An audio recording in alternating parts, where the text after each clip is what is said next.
Roblox Band System Tutorial. Open Toolbox, then open the light bulb and insert the model I put in the comments. Delete the README script and move the other script to server script service.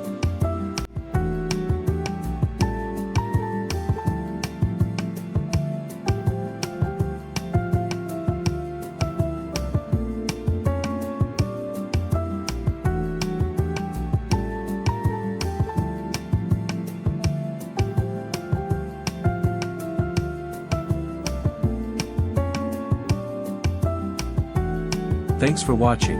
100 subs soon.